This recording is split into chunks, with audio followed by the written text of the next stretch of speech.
Bonjour à tout le monde, bonjour les amis. Le café du citoyen vous manquait. Eh bien, dans ces conditions-là, nous avons décidé de mettre un café du citoyen, un mini café du citoyen en ligne sur le thème confinement, déconfinement. Alors, comment ça s'est passé? Qu'est-ce qu'on a vécu?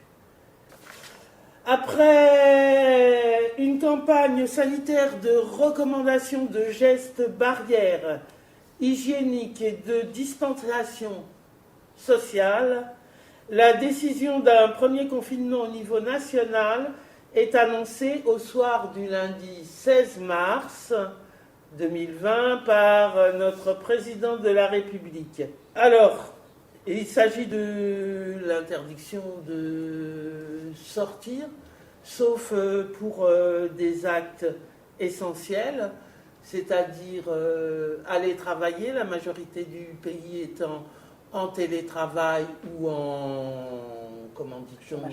chômage partiel, pour aller faire ses courses et pour aller se détendre les jambes au pas longtemps, 1 heure par jour, avec la fameuse attestation de déplacement dérogatoire que vous remplissez vous-même, que vous mettez dans votre poche et que vous présentez aux forces de l'ordre. Voilà un petit peu ce qu'on a vécu un petit peu dans cette période de crise, de tourmente. Alors, vous qui êtes comme moi, de simples habitants, comment avez-vous vécu cette période? Marie-Laurence, tu peux nous dire un petit peu? Oui, cette période de confinement, moi je suis retraitée, donc ça a été quand même assez simple pour moi. Je me suis retrouvée à rester à la maison, mais bon, ça, de toute façon, les retraités, ils sont un petit peu habitués à rester à la maison, hein. Même si je suis très active et que je fais beaucoup de choses en dehors. Donc je me suis retrouvée à la maison avec mon conjoint, et puis on a patienté, voilà, que ça s'arrête. C'était un peu long, je dois dire que c'était un peu long. C'était pas contraignant.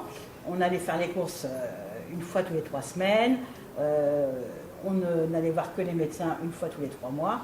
On n'a pas de pathologie particulière à part les pathologies normales un peu. Donc du coup, voilà, nous ça s'est passé comme ça. Je dois dire que pour la majorité des gens qui travaillent, qui ont des enfants en âge scolaire, ça a dû être un petit peu plus compliqué. C'est-à-dire les écoles étant fermées, les enfants se retrouvent à la maison, il faut faire les devoirs, c'est pas donné à tout le monde de pouvoir remplacer un instituteur. Donc du coup, il y avait des heurts. Moi je me souviens de ma petite fille qui avait baissé complètement les bras, qui ne voulait plus travailler avec ses parents parce qu'il y avait des frères et sœurs qui faisaient le bruit, que ça allait pas. Donc elle se retrouvait chez nous pour travailler, pour être un peu plus au calme. Et puis les gens qui travaillent, ma fille travaillait encore, parce qu'elle est aux ressources humaines, il fallait faire les payes, hein. Les gens, il faut qu'ils soient payés. Donc elle travaillait. Donc on se retrouvait avec son fils à garder à la maison, bien sûr, puisque plus de crèche, plus d'actes de jeu, plus de rien du tout, aucune structure qui fonctionnait. Donc du coup, ça s'est passé comme ça pour nous.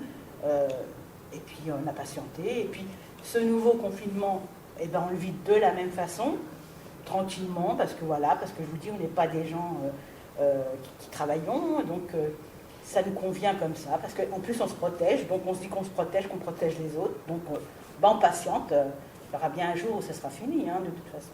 Donc voilà, ça s'est passé comme ça pour moi. Voilà. Et toi? Alors moi, j'ai une petite fille, donc déjà on nous a dit que l'école était fermée. Donc ce confinement, le premier confinement, au départ, j'ai pas eu le temps de réaliser ce qui nous arrivait, mis à part que voilà, la petite était à la maison. Au départ, on nous a annoncé que c'était 15 jours, on ne savait pas trop comment ça allait se goupiller.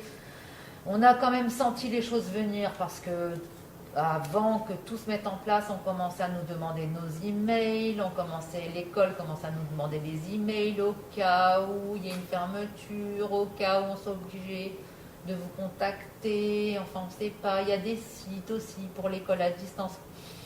Donc on a quand même vu un petit peu qu'il y avait des choses qui commençaient à se préparer. Donc ça commençait à sentir mauvais, comme dirait l'autre. Et après, pof, on a su que l'école avait été fermée. On nous a annoncé que c'était les enfants qui étaient quand même les vecteurs. Donc ça, c'était déjà quelque chose qui... On ne comprenait pas pourquoi les enfants vecteurs plus les uns plus eux que nous autres. Et là, on se retrouve enfermés. Et en plus, avec des gens qui pouvaient télétravailler, d'autres qui ne pouvaient pas télétravailler, et les soi-disant indispensables dont mon mari faisait partie. Donc moi, je me retrouvais en étant une personne dite vulnérable, avec 2 personnes donc, qui soi-disant pouvaient être porteuses de ce fameux virus. Enfin, même si, bon, mon petit bout de chou étant à la maison, donc après n'ayant contact avec personne, donc passé une quatorzaine, logiquement ne devait plus avoir ce fameux virus. Surtout qu'au départ, on ne parlait pas trop asymptomatique, on parlait surtout d'avoir des symptômes au départ. Il n'y avait pas trop ce côté, on disait tout de suite qu'il fallait surveiller, qu'il fallait être, qu'on allait avoir des symptômes de la fièvre, enfin voilà. On ne parlait pas trop de cette façon asymptomatique. Après, moi j'avais mon époux qui, lui, était tout le temps, par contre, dehors, qui devait sortir et qui avait des astreintes, qui étaient vraiment tout le temps en extérieur. Donc il y a des rituels qui se sont mis en place. Ce que j'ai très très mal vécu, c'est que moi j'étais pas mal souvent en extérieur de par mes pathologies ou des choses comme ça, et tout a été stoppé au premier déconfinement. Vraiment, tout a été arrêté. Donc quand on nous dit qu'il ne fallait pas penser qu'au Covid, moi je suis désolée parce que médicalement parlant, ils ont tous pensé qu'au Covid au départ. Donc tout a été stoppé. C'est les médecins qui ont stoppé. Moi j'ai eu la chance d'avoir un médecin traitant qui était vraiment, vraiment au top. Et elle, par contre, elle me suivait par téléconsultation. Et elle me disait, je ne veux pas vous voir parce que je ne veux pas vous mettre en danger et je ne veux pas que vous preniez des risques. Donc elle m'appelait en téléconsultation, elle me voyait très régulièrement en téléconsultation, ainsi que mes autres médecins le faisaient en téléconsultation, ou quand ce n'était pas possible, on le faisait au téléphone. Mais tout a été stoppé. Donc qu'on ne vienne pas me dire que au milieu hospitalier, ça continuait, parce qu'en fait, ils étaient tellement débordés par tous les morts qu'il y avait, parce qu'il y en avait partout. Par le Covid, ou pas par le Covid, parce que beaucoup de fois on a même dit que c'était des morts par le Covid, et en fait des fois ils n'avaient même pas le temps de savoir si c'était par le Covid ou pas, mais on les a identifiés par le Covid. Donc voilà, moi c'est surtout ça que j'ai mal vécu. Après il fallait effectivement se prendre le rôle du professeur. Donc moi j'ai eu la chance, elle était en maternelle, donc c'était pas bien compliqué, sauf que nous on n'avait pas de cours au départ. Parce que la maîtresse, elle n'était pas au point, parce qu'elle était en présentiel aussi, parce qu'elle donnait cours aux indispensables, aux enfants des indispensables. Donc il a fallu s'adapter, il a fallu aller sur Internet, chercher des cours. Après, on a aidé les copines, parce que les copines, elles étaient débordées, elles avaient des enfants beaucoup plus âgés, qu'elles avaient ou pas la patience, ou pas le niveau, et que on les aidait dans les différentes matières, comme on pouvait. Donc on se sentait utile quelque part aussi. Mais bon, c'est vrai que c'était une époque qui était très très dure. Par contre, pour le deuxième confinement, on se sent pseudo plus libre, mais c'est là où on a l'impression qu'on on se fait avoir, parce que c'est un faux confinement, parce que la vie elle continue, sauf qu'on est restreint et qu'on est privé de nos libertés, et qu'on est obligé de remplir soi-même son autorisation, et que voilà, c'est-à-dire qu'en fait je dois aller chercher ma fille, je m'autorise à aller chercher ma fille en fait. Je m'autorise à aller chez mon médecin, je m'autorise à aller à la pharmacie, je m'autorise à aller faire mes courses. Donc en fait, je me flique toute seule. Ça pose quand même un petit peu question, ces histoires d'auto-autorisation. Voilà, c'est ça. On se demande un petit peu à quoi ça sert. Moi, en ce qui me concerne, mais ce n'est que moi, ça sert à me rendre la vie encore plus compliquée, comme si ça n'était pas suffisamment... déjà en ce moment. Donc tout ça c'est pas très épanouissant quoi. Non, Hein.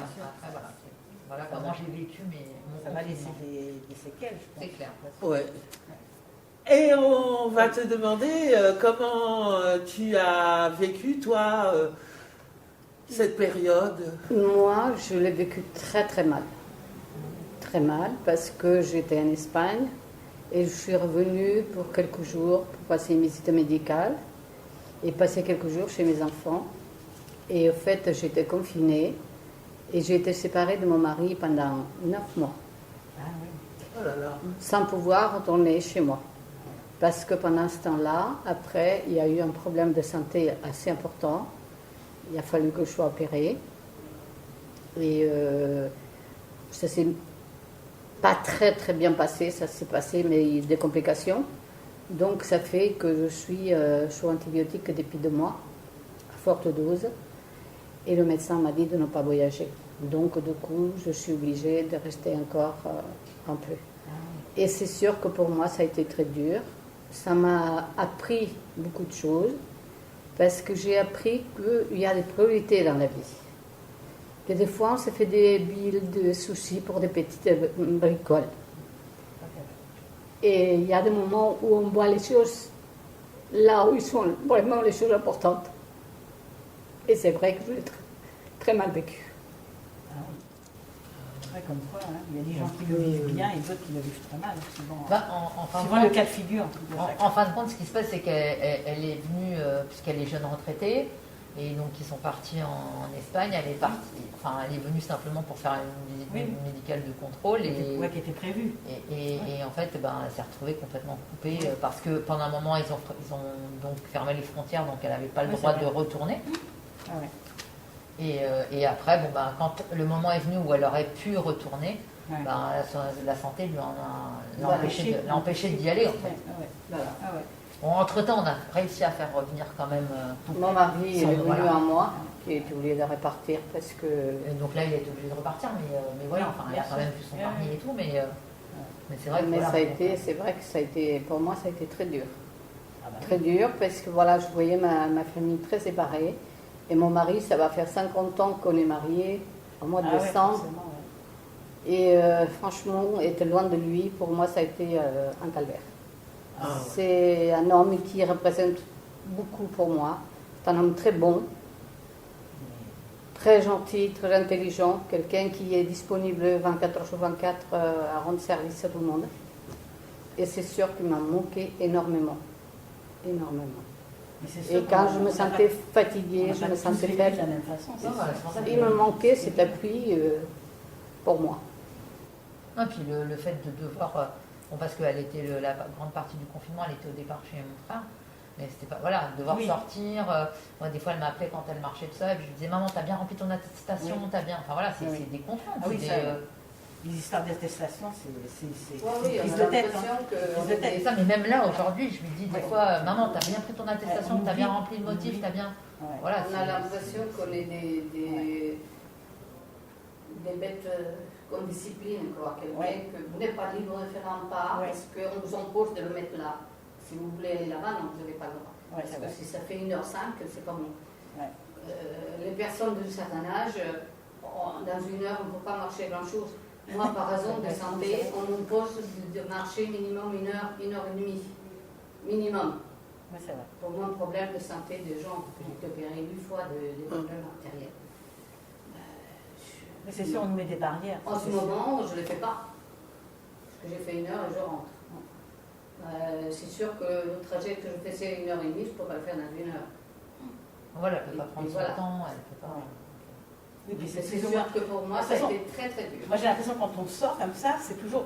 C'est pour ça que j'évite de sortir. C'est toujours plus ou moins, tu as un stress parce que tu te dis, je vais te contrôler, est-ce que mon attestation elle est bonne, est-ce que je ne me suis pas plantée. Et puis même, on rencontre tellement des gens qui ne respectent pas. Ah oui, aussi. C'est Ouais, stressant aussi, parce Oui. que moi je vois, Oui. l'autre fois on va sur la piste cyclable, enfin on a une piste cyclable pas loin, j'ai ma petite, elle rentre et puis elle me dit, maman, t'as vu, un tel il avait pas son masque, Oui, c'est machin, vrai. tout ça. Donc elle-même, C'est vrai. elle se pose des Ouais, ouais, questions, ouais. elle dit, mais t'as vu maman Oui, je trouve qu'il n'y a pas assez de discipline. Les gens, on n'est pas le peuple, Ah oui, enfin, oui, oui. nous-mêmes, on n'est pas assez Après, disciplinés. c'est par tranche d'âge, je trouve que c'est par Voilà. tranche d'âge qu'on est discipliné. Oui, Tu voilà. trouves moi, je trouve que c'est je par trouve qu'il n'y a pas d'âge. Hein. Ah bon? Ah, pour faire les infractions, il n'y a pas d'âge. Ah oui? Ah ouais. Ah, mais je sais pas, moi je trouve que, enfin, moi ma tranche d'âge que je connais, moi je trouve qu'on fait vachement attention. Moi, même mon mari, il me dit attention, on va plus avoir d'attestation, là faut que tu en réimprimes. Enfin, tu vois, donc on fait super gaffe et on sort pas, justement pour éviter aussi ce stress pour éviter d'être sorti sans attestation, ça peut arriver. Oui, bien Moi, sûr. l'autre fois, ma fille, elle Bien sûr. m'appelle, elle me dit maman, tu peux chercher le petit à l'halte-jeu parce que j'ai pas fini, je suis en télétravail, mais j'ai pas fini, il faut que je termine. Nous, on est parti comme ça vite fait parce que c'était l'heure qu'on le récupère, et puis on est parti sans les attestations. Je suis arrivée à l'halte-jeu, j'ai dit, ben, j'ai pas l'attestation. Bah oui. Et ben, tant pis, si j'avais pris une amende de 135 €, je l'aurais payé, je l'aurais prise. Tant pis, c'était de ma faute. J'avais qu'à réfléchir un petit peu en amont, et puis. Oui, mais il y a des imprévus. Des Oui, fois oui, mais- qu'on prévoit oui, mais pas. la logique On vous veut appelait au que dernier tu moment réfléchisses pour aller quand même, chercher le petit. quand tu vas donc, sortir. voilà. Voilà. Mais Ça, la mais majeure ça, partie des gens, moi j'en connais plein autour de moi, ils respectent, ils font ce qu'il faut. Suite à ceux qui Alors ont- en fait, Et alors c'est une période de stress. C'est ça. Oui, Ah oui, c'est ça, oui, c'est une mais c'est un période de stress, stress. c'est un stress constant en Ah, fait. C'est un ça, stress constant. Parce que C'est moi je évident. vois, le matin, il faut que je pense à que la gamine, il faut qu'elle ait sa veste fermée. Il faut que j'ai pris sa bouteille d'eau parce que maintenant, il faut leur emmener une bouteille d'eau. Ouais. Parce qu'avant, ils buvaient encore soit à la main, soit au gobelet, Ouais. soit machin. Maintenant, il faut leur prendre une bouteille d'eau. D'accord Mon c'est fils, je vrai. vais lui prendre une bouteille d'eau. Mais bon, ça veut dire qu'il faut que je pense à lui défaire bien la bouteille d'eau, qu'elle puisse machin, parce qu'en fait, il faut qu'elle puisse l'ouvrir L'ouvrir. pour après la remplir remplir. si jamais elle a bu totalement sa bouteille d'eau. Alors après, il faut que je pense à que j'ai bien fait mon attestation. Parce que comme je l'ai fait sur mon smartphone, Ouais. pour pas que j'oublie, parce que si jamais je me fais contrôler. Ah bon, il y a effectivement, donc ça veut dire que déjà, il faut que tu prévois 10 minutes avant. Parce que Ouais. sinon, voilà, enfin. Donc c'est vrai que c'est un stress tout le temps. Ouais, C'est c'est un pareil, stress. quand je dois aller partir chez le kiné ou un truc comme ça, c'est ouais, vite, mon attestation. Enfin, il y a tout le temps, c'est une angoisse permanente, c'est une angoisse supplémentaire. Ça, c'est vrai. Penser C'est encore plus de trucs. Alors, je pense à moi, mais il y a aussi une angoisse pour ma mère. Voilà, si elle doit aller, je sais pas moi, se balader ou quoi que ce soit. C'est pour ça que des fois je lui dis, écoute, va faire ta marche, pars au magasin un peu plus haut, qui est hyper loin, mais elle, comme ça, elle a besoin de marcher. Achète-toi un truc et mets que c'est pour faire une course et ramène un truc. Oui. Et puis au moins, ça justifie le fait que tu aies été faire acheter quoi. Ouais, c'est ça. Voilà, donc va acheter une baguette ou va acheter un truc. On en est rendu à ça. On en est là. On en est rendu à ça pour qu'elle Ouais. puisse faire sa marche. Ouais. Pour que, voilà, parce que si elle tombe sur des forces de l'ordre qui vont la comprendre, voilà. Mais sinon, parce que comme c'est pas écrit sur sa tête qu'elle a Elle des est malade, problèmes ouais, elle est malade. de circulation, soit elle tombe sur un agent qui va voir qu'elle a des bas de contention et qui va comprendre, soit elle tombera sur quelqu'un qui veut faire du zèle parce qu'il a envie de mettre sa contravention, il va la mettre. Et du coup, elle va se manger 135 €. Ouais. Ouais, moi j'ai l'impression que